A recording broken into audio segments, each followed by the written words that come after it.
Welcome student, स्वागत है आपका मेरे चैनल पर। आज हम गुजरात बोर्ड क्लास 5 इंग्लिश, उसका यहाँ पे पोएम है फ्रेंड्स, उसके बारे में डिस्कशन करेंगे।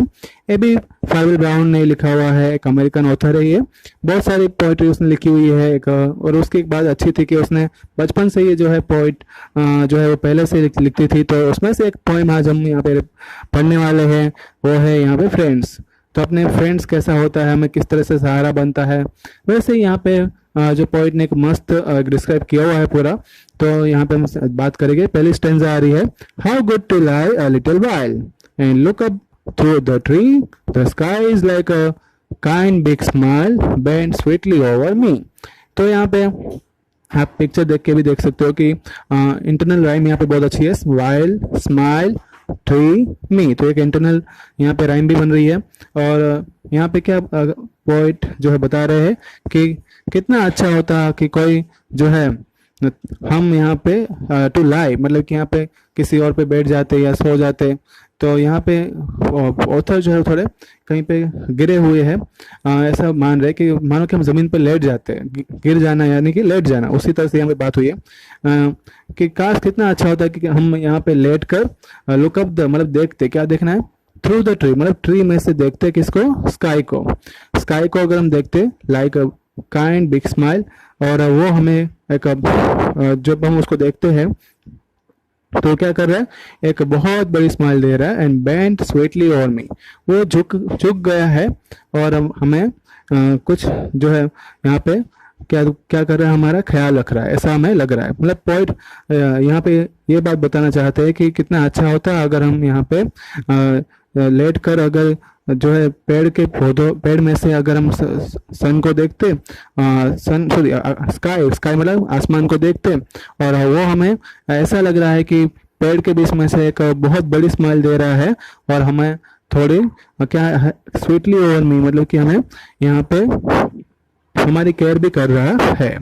तो एक एक अच्छी बात बताई यहाँ पे कि यहाँ पे नेचर के बारे में बताया गया कि किस तरह से हमारा ख्याल रखता है। जैसे कोई बैंड स्वीटली ओवर मी का मतलब ये है कि हम जैसे बचपन में बात करते हैं तो अपने पेरेंट्स या कोई नेबर है, हमें जैसे नहीं झुक कर, हमें कुछ हमें शरारत की होती तो हमें झुक कर एडवाइस देते हैं, या तो हमें चिल्लाते हैं या बोलते हैं कि बेटा तूने क्या किया हुआ है, फिर हमें प्यार करते हैं। तो इसी तरह से यहाँ पे आसमान भी झुका हुआ है, ऐसा पॉइंट जो है बता रहे हैं और वो उनकी केयर कर रहा है। दूसरा स्टेंजा है, उसमें हम बात करेंगे, the sunshine flicker through the lace of leaves above my head and kisses me upon the face like mother before bed। Sunshine जो है यहाँ पे फ्लिकर, मतलब कि वो पूरा फैल गया है, स्कैटर हो चुका है through the less of leaves, मतलब जो पत्ते जो है पेड़ के उसके बीच में से जैसे होल होते हैं, वैसे ही यहाँ पे सन की जो रोशनी है वो उसमें से निकल आ रही है। एंड कहाँ पे गिर रही है वो, माई हेड, मतलब कि उसके पोइट के सर पे ये गिर रही है। And kisses me upon my face, मतलब कि वो पोइट के चेहरे को चूम रही है। एंड लाइक मदर, जैसे उसकी मम्मा उसको प्यार करती है। बिफोर द बेड, कब, जब उसकी मम्मा जो है पोइट जब सोने जाती है तब वो उसको जो प्यार उसकी मम्मा जैसे प्यार करती है, वैसा ही यहाँ पे प्यार कौन दे रहा है, सनशाइन से मिल रहा है। तो यहाँ पे जो दूसरी स्टेंजा जो थी उसमें भी इंटरनल राइम दी हुई है, less and face head and bed. तो यहाँ पे दोनों स्टेंजा के द्वारा पोइट यही बताना चाहते हैं कि काश कितना अगर अच्छा होता कि मैं लेटे लेटे जब मैं ऊपर देखता आसमान में, और जो पेड़ के पौधों में से जो मुझे आसमान की एक बिग बड़ी सी स्माइल लेकर दिखाई देती, और वो मुझे यहाँ पे जो है स्वीटली बेंट स्वीटली, मतलब कि मुझे यहाँ पे वो जो है अपने कुछ गाइड करता या तो मुझे सजेशन देता। और दूसरी बात कि जो सनशाइन जो थी उसके बारे में बात की कि उसकी जो लाइट है वो फैल चुकी थी, वो पत्ते में से जो उसकी जो लेस, मतलब पत्ते के जो होल्स थे उसमें से बीच बीच इसमें से मेरे तरफ पहुंच रही थी, और वो मुझे यहाँ पे मेरे चेहरे पे यहाँ पे वो किस कर रही थी, जैसे मेरी मम्मा मुझे बेड पर जाने से पहले करती है, वैसे ही किस मुझे यहाँ पे सनशाइन की जो रेज है वो कर रही थी। तो यहाँ पे एक कंपैरिजन की गई है, पर्सोनिफिकेशन यहाँ पे फिगर ऑफ स्पीच बन रही है, क्योंकि सनशाइन जो है एक ऑब्जेक्ट लिया गया है और वो अपने एक पर्सन की तरह वो किस कर रहा है, तो इसलिए यहाँ पे पर्सोनिफिकेशन जो है फिगर ऑफ स्पीच भी बन रही है। तो ये दोनों स्टेंजा से हमने ये सीखा।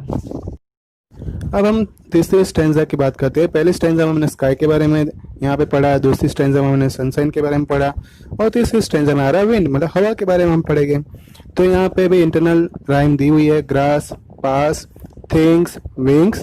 और अब कौन आ रहा है, तो पहले हम बात करेंगे the wind comes stealing over the grass. हवा जो है वो आ रही है किस में से आ रही है, ओवर द ग्रास, ग्रास के ऊपर से झुकते हुए आ रही है। टू विस्पर प्रेटी थिंग्स, कुछ सुनाने के लिए। टू विस्पर मतलब कान में आके कुछ बोलना। हवा, पहले तुम क्वेश्चन पूछते हैं कि क्या कोई हवा कुछ बोलती है, क्या कुछ सुनाती हो? नहीं सुनाती है ना। तो यहाँ पे भी पोइट ये सोच रहे हैं अब वो क्या बताने आ रही है, प्रेटी थिंग्स बताने आ रही है। एंड तो I can not see him pass, और वो पोइट यहाँ पे बता रहे हैं कि मैं उसको, जब वो गुजर गई मेरे पास से, तो मैं उसको नहीं देख पाया, मैं नहीं देख पाई।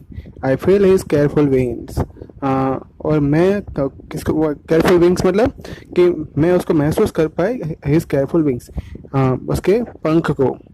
तो यहाँ पे ना तो हवा के पंख होते हैं, ना वो कान में आके कुछ बोलती है।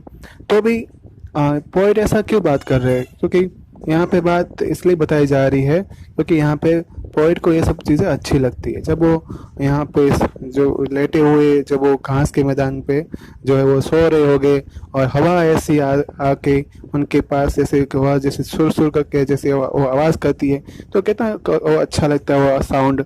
वो साउंड जब अपने कानों तक पहुँचता है तो वो कुछ अच्छा महसूस होता है। अपने अपने तन में वो आवाज़, मन में वो आवाज़ जो पहुँचती है, तो बहुत अच्छी जो फीलिंग आती है, वो फीलिंग यहाँ पे पोइट को आ रही है। और वो पोइट बता रहे हैं कि मैंने तो उसको गुजरते हुए देखा ही नहीं, मैंने तो उसको पास होते हुए देखा ही नहीं, लेकिन मुझे सिर्फ ऐसा महसूस हुआ कि इसके पंख, मतलब यहाँ पे जो उसकी जो जो जो उसने मुझे केयरफुल विंग्स जो थे उसको मैंने उसको महसूस किया।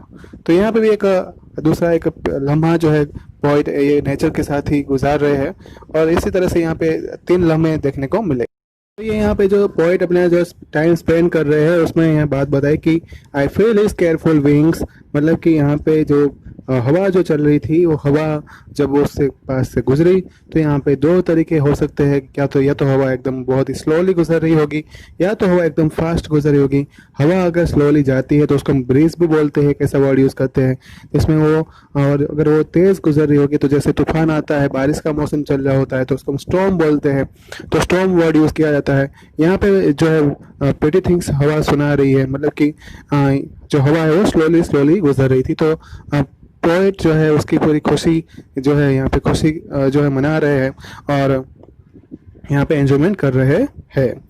फिर नेक्स्ट स्टैंजा में बात करते हैं। तो so many gentle friends are near whom one can scarcely see. A child should never feel a fear wherever he may be. तो ऐसे यहाँ पे जेंटल फ्रेंड्स जो है अपने आसपास रहते हैं। तो पॉइंट यहाँ पे किसकी बात कर रहे हैं, पहले तो स्काई की बात की, फिर सनशाइन की मतलब रेस की बात की थी, और फिर विंड मतलब हवा की बात की थी। ये ऐसे जेंटल फ्रेंड्स है जो हमारे आसपास रहते ही है, और लेकिन कोई भी उसको जो है वो स्कार्सली मतलब हार्डली उसको देख पाता है। हवा है उसको क्या हमें दिखाई देती है, हवा को हम नहीं देख पाएंगे, लेकिन कब पता चलता है, जब कहीं पे पत्ते हिलते हैं।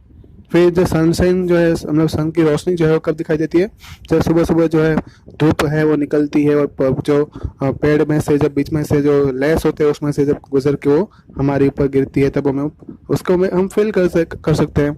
आसमान तो पूरे दिन दिखाई देता है, लेकिन रात को ये फिर से गायब हो जाता है। और दूसरी बात, जब वो देखते हैं तो वो कितना दूर है वो भी हमें पता है नहीं। तो ये है अपने आसपास ये फ्रेंड्स, लेकिन हमें उसको कभी कभी ही देख पाते हैं। तो यहाँ पे पॉइंट बता रहे हैं कि a child should never feel a fear, कभी भी बच्चे को मतलब किसी भी चीज़ से डरना नहीं चाहिए। नेवर फील अ फियर मतलब कभी भी उनको डरना नहीं चाहिए, क्योंकि ये सब फ्रेंड्स अपने आसपास होते हैं, और वेर एवर ही में भी, और ये हमेशा रहेंगे मतलब अपने आसपास रहने वाले हैं। तो किसी भी बच्चे को डरने की ज़रूरत नहीं है। तो इस तरह से अपने फ्रेंड्स जो है स्काई, विंड और सनशाइन ये हमेशा रहने वाले हैं। तो इसके साथ हमें एंजॉय करना चाहिए, और उनके लम्हे जो है उसके साथ टाइम स्पेंड करके उनका इम्पोर्टेंट भी समझना चाहिए। तो यहाँ से ये जो पूरी बात थी पोइट ने अपने पोएम में बताना चाही थी, तो मैंने आपको लाइन बाय लाइन आपको एक्सप्लेन किया। तो इसी तरह से यहाँ पे ये पोएम जो है वो यहाँ पे पूरी होती है। तो हम नेक्स्ट जो आपको लेसन या जो पोएम आएगी मैं आपको यहाँ पे व्हाट्सएप पे आपको नोटिफाई कर दूंगा। अगर आपको कोई डाउट है तो मुझे यहाँ पे लिख कर बता सकते हैं। मेरे चैनल को सब्सक्राइब करना, अगर अच्छा लगे जो मेरा ये वीडियो है तो आप मुझे लाइक भी कर देना। Okay, thank you all.